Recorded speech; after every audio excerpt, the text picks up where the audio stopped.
കേരളത്തിൽ കണ്ടുവരുന്ന നത്തോലി ഫ്രൈ ഉണ്ടാക്കാൻ വേണ്ടിയിട്ട് നമ്മൾ ആദ്യം തന്നെ ഒരു 1/2 ടീസ്പൂൺ മഞ്ഞൾപ്പൊടി, 1 ടീസ്പൂൺ മുളക് പൊടി, 1/2 ടീസ്പൂൺ മല്ലിപ്പൊടി, ഇഞ്ചി വെളുത്തുള്ളി പേസ്റ്റ്, കുറച്ച് ആവശ്യത്തിന് ഉപ്പ്, കുറച്ച് കുരുമുളക്, ഗരം മസാല, നാരങ്ങ, കുറച്ച് വെളിച്ചെണ്ണയും കൂടി ഒഴിച്ച് മിക്സ് ചെയ്തെടുക്കുക.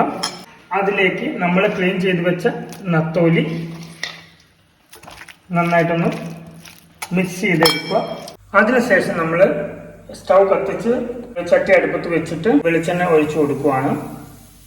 എണ്ണ തിളച്ചതിന് ശേഷം നമ്മൾ 2 തണ്ട് കറിവേപ്പില ഇട്ട് കൊടുക്കുകയാണ്. അതിനുശേഷം ഈ കറിവേപ്പില നമ്മൾ വേറൊരു പാത്രത്തിലേക്ക് കോരി മാറ്റുകയാണ്. അതിനുശേഷം നമ്മൾ നത്തോലി ഇട്ട് കൊടുക്കുകയാണ് ഫ്രൈ ചെയ്യാൻ വേണ്ടിയിട്ട്.